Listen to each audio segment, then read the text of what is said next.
Hi and welcome to the next installment of Observing Style, a video series with a professional look on game graphics and a focus on how to analyze style elements.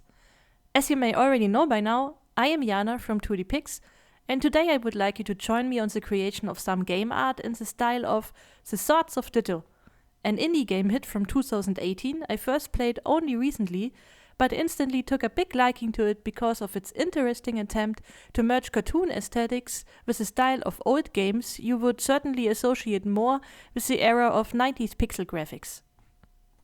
The Swords of Ditto is a top-down adventure game heavily inspired by the classic 2D Zelda games, and based in a rather classic fantasy world.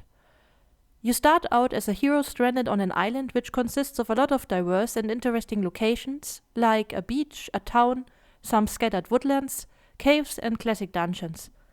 If you have played the immensely popular titles of A Link to the Past on the Super Nintendo or Link's Awakening for the original Game Boy, you will feel right at home when it comes to the general presentation of levels and the use of gameplay mechanics.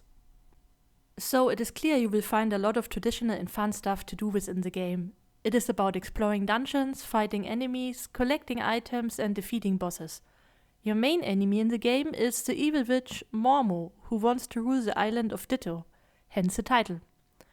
Furthermore, you can decide if you take on the adventure alone or with a friend, which to me was the best way to extend on this classic genre, and between us, who does not like being given the choice of two players?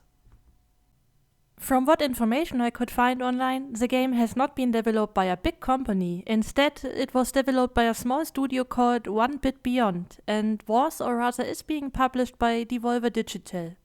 It has been released to all major platforms, so if you want to play it, you will certainly find it on your favorite one. Well, there's not more to be said about the game that would stay spoiler-free. So let's go ahead and jump right into the analyzation part of this video. If you want to have more information on the game, find out where to buy it or get some interesting insights to the developers, please visit their official websites.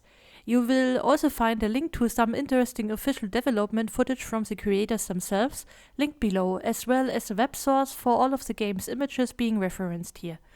Obviously, I don't claim to own anything except for my own creations and only use the material for educational purposes as well as personal commentary. For this video, I don't want to focus on characters or backgrounds. Instead, the game being analyzed has a lot more to offer when it comes to the technical approach to interactive environments. Characters and backgrounds are a kind of illustration you will find in any art-related field. It does not matter if it is a simple cover illustration, a TV animation, or a game. However, there are more specific art types to 2D game art than that. Well, if you want to keep it simple and short, all of them are some kind of a non-repeatable or repeatable image texture used in a specific technical setting. If we look at the Swords of Ditto, levels certainly consist of game objects like trees, bushes and buildings, but also tile-based structures on elevations and elements of dungeon environments like walls and floors, or spline-based textures when it comes to dirt paths and the like. The most important point to take away from that is the following. The screen you see is not one big illustration, instead it is built up from a number of images. This is certainly nothing new to game artists, but might be important to note for complete beginners. The first lens of analyzation will be perspective again, or more specifically in this case projection. As stated in the previous videos, perspective describes nothing more than the view and position of an imaginary observer. Or if you want, you can think of it as a camera setting up the scene. Depending on what kind of view is chosen, there will be certain focus shifts and implications on atmosphere or roles. In the case of the Swords of Ditto, a top-down view with an angle of 45 degrees was chosen. This is a style of depiction that was established as standard for certain genres like role-playing games by developers of the 80s and 90s, in order to suggest 3D depth whilst being restricted to 2D techniques. It is also known as 2D Zelda style because of its prominent use in this mainstream title. To better explain this approach, I went ahead and created a second sheet on perspective to look at. Also, we are working in 2D again. You will see that depth and the overall in-head process of imagination of elemental structures in 3D space is still very important to come up with a correct projection of objects in the chosen display. Try and imagine objects like buildings and trees as a kind of basic shape, like a cube, and think about a camera displaying it in view. A directly and strictly top-down view would mean the player gets to see only the top of each object. A tilt in degree, however, to 45 and a position shift to the side will, however, display more of the object and still maintain the z-axis steps of the bird view. Obviously, there will be some or more variations on this perspective guidelines when it serves the overall depiction of the game's elements. However, this is not a rule, but an exception to it, allowed only by the freedom that comes with 2D interpretations of 3D space. Continuing the analyzation, we hit another familiar lens, that of color and line art. When it comes to line art, it is prominently visible and structure-giving. Lines are dark, grey or tinted in a much darker shade of their object's fill color. A look at colors reveals that they are of rather low saturation and mostly based on a single tone for objects. There are certainly no high contrasts when it comes to shades, shadows and light. And it can be noted that an illustrative approach to light and shadow is only used to shape mostly big objects like trees and buildings. Apart from that, it can be noted that the game also utilizes an engine-related dynamic light and shadow system. When it comes to textures and materials, their reaction to light goes hand in hand with this. Illustrative shadows will be soft and blended, while the dynamic ones will be outlined harder and be more dark and therefore more distinctive. Illustrative highlights and dynamic lights are mostly soft and very restrictive in use. All of this already gives us enough information to come up with an approach to create our own assets within the game's style. Since the game consists of many different locations with an adventurous, somewhat dangerous vibe to them, I thought about creating some objects for a swamp environment. I will try and create a tree, some tile-based grounds and paths, as well as some further objects to get in more believable detail. If you feel inspired enough to have your own try on some assets, I will say go on and good luck, and be sure to let me know of the results. If not, but you are still interested to follow me on my speed painting process, feel free to continue watching. As always, I hope you will feel well entertained by watching and maybe gain 1 or 2 ideas from me sharing insights to my work approach. With that said, see you at the end.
Welcome back! As you can see, I finished the creation process and created a small scene of a swamp.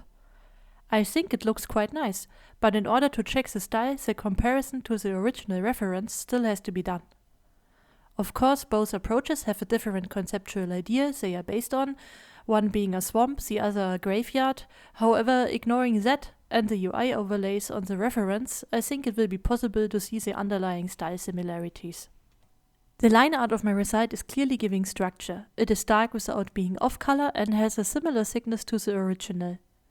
The overall perspective is chosen correctly, however I think the tree could have done with a little less focus on its front direction.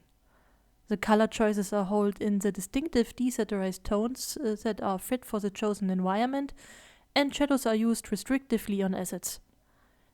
For the display of the scene, some dynamic shadows have been added.